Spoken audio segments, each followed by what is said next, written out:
బులెటిన్లో మరో breaking news. టీటీడీలో భారీ స్కామ్ జరిగిందని టీడీపీ ఎమ్మెల్సీ భూమిరెడ్డి రామ్గోపాల్ రెడ్డి చేసిన కామెంట్స్ సంచలనంగా మారాయి. ఇక పరికామనిలో పనిచేసే రవికుమార్ అనే వ్యక్తి 200 కోట్ల రూపాయలు కాజేశాడని ఆరోపిస్తూ దేవాదాయ శాఖ మంత్రికి భూమిరెడ్డి రామ్గోపాల్ రెడ్డి లేఖ రాశారు. దీనిపై సిఐడి విచారణ జరిపించాలని కోరారు.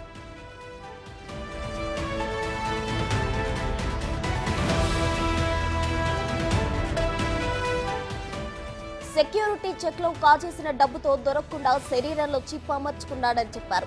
కానీ గతేడాది ఏప్రిల్ 29న రెడ్ హ్యాండెడ్ గా పట్టుబడ్డాడని భూమిరెడ్డి అంటున్నారు. అయితే అప్పటి టీటీడీ ఈవో ధర్మారెడ్డి చైర్మన్ భూమరా అతనికి బెయిల్ ఇప్పించారని మరో సంచలన కామెంట్ చేశారు.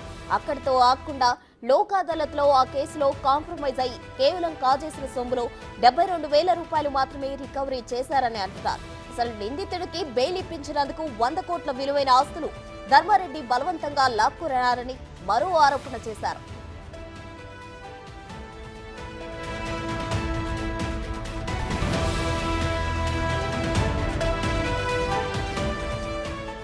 భూమిరెడ్డి రాసిన ఈ లేఖాంశం ఏపీ రాజకీయాల్లో సంచలనంగా మారింది. ఇదేం చిన్న ఆరోపణ కాదు. దీనిపై దేవాదాయ శాఖ మంత్రి ఎలా స్పందిస్తారు, దీనిపై సిఐడి ఎంక్వైరీ చేస్తారా అనేది ఉత్కంఠగా మారింది. మరోవైపు ఆ డబ్బు కాజేసిన రవికుమార్ ఎక్కడున్నాడు అనేది తేలాలి.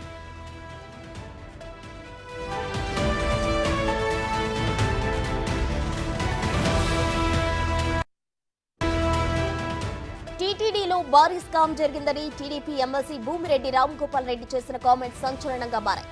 పరికామనిలో పనిచేసే రవికుమార్ అనే వ్యక్తి 200 కోట్ల రూపాయలు కాజేశాడని ఆరోపిస్తూ దేవాదాయ శాఖ మంత్రికి భూమిరెడ్డి రామ్గోపాల్ రెడ్డి లేఖ రాశారు. దీనిపై సిఐడి విచారణ జరిపించాలని కోరారు.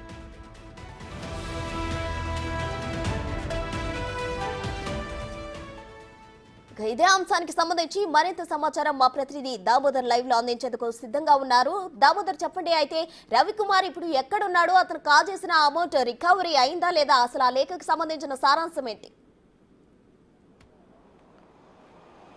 ప్రసన్న 2023 4వ నెల 29వ తేదీన రవికుమార్ అనే పెద్దజయంగారు మఠానికి సంబంధించిన గుమస్తా పరకామణి సేవకు వెళ్ళాడు. ఈ సేవకు వెళ్ళిన సందర్భంగా అతను అమెరికన్ డాలర్ను తస్కరిస్తూ సెక్యూరిటీ సిబ్బందికి పట్టుబడ్డాడు. ఆ తర్వాత విజిలెన్స్ అతని విచారించి ఆ తర్వాత 1 టౌన్ స్టేషన్లో అతని మీద కేసు నమోదు చేశారు. ఆ ఫిర్యాదు మేరకు అతని మీద ఎఫ్ఐఆర్ కూడా నమోదైన పరిస్థితి. ఆ తర్వాత వెంటనే రంగంలో దిగిన ఉన్నతాధికారులు, జిల్లా ఎస్పీతో పాటు ఇతర రాజకీయ నాయకులు ఓ పంచాయతీ నిర్వహించారు. అతనికి గల ఆస్తుల వివరాలన్నీ బయటికి తీశారు. మొత్తం మీద 200 కోట్ల మేర అతని ఆస్తులు ఉన్నట్లు సమాచారాన్ని తెలుసుకున్న తర్వాత పెద్ద ఎత్తున అతనితో పంచాయతీ నిర్వహించి ఆస్తులన్నీ తమ పేరున రాయించుకొని టీటీడీకి కూడా కొంత భూమిని విరాళంగా ఇప్పించినట్లు సమాచారం. మొత్తం మీద ఈ కేసును, ఏదైతే ఇంత పెద్ద కేసును కేవలం 78,000 రూపాయలు విలువైన అమెరికన్ డాలర్స్ను మాత్రమే అతని వద్ద దొరికినట్లు అతని మీద ఒక కేసు నమోదు చేసి ఆ తర్వాత లోకాయుక్తలో ఆ కేసును కొట్టివేయించారు. మొత్తం మీద ఈ తతంగం వెనుకన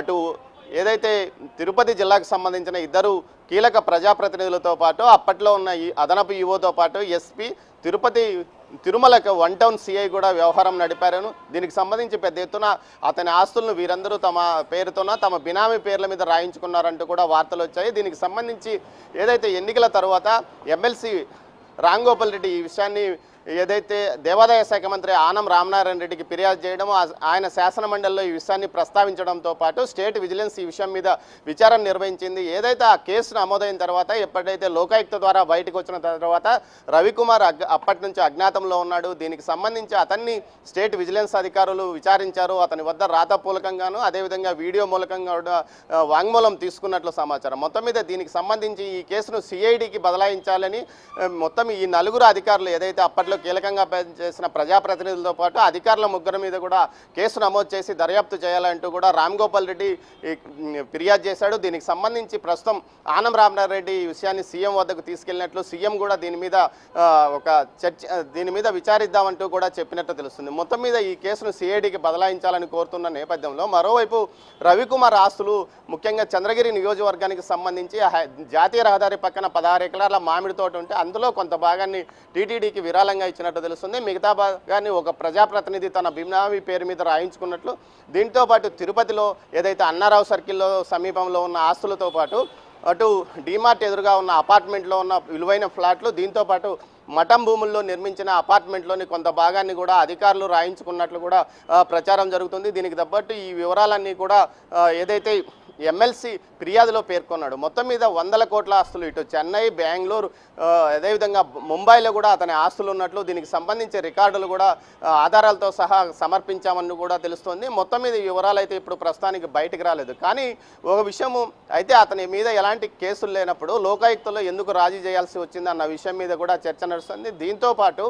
ముఖ్యంగా ఏదైతే ఎవరైనా టీటీడీకి విరాళంగా ఏదైనా 1 లక్ష రూపాయలు ఇచ్చినా దాంతో ఒక ఫోటో తీసుకుంటారు, ఆ తర్వాత మీడియాకు విడుదల చేస్తారు సమాచార విభాగం ద్వారా. కానీ విలువైన భూములను టీటీడీకి విరాళంగా ఇచ్చిన రవికుమార్ విషయాన్ని ఆ రోజు ఎందుకు బయటకు పెట్టలేదు అన్న విషయం మీద కూడా చర్చ నడుస్తుంది. మొత్తం మీద ఈ విషయాలకు సంబంధించి పూర్తి స్థాయిలో సమగ్ర విచారణ కొనసాగాలని ఇటు డిమాండ్ చేస్తున్నాడు ఎమ్మెల్సీ రామ్ గోపాల్ రెడ్డి. దీంతో పాటు దీనికి సంబంధించి పూర్తి స్థాయిలో విచారణకు ప్రభుత్వం కూడా సిద్ధంగా ఉన్నట్టు తెలుస్తుంది. ఇప్పుడు స్టేట్ విజిలెన్స్ ప్రాథమిక నివేదిక తర్వాత ఏ విషయాలు బయటకు వస్తాయో వేచి చూడాలి ప్రసన్న.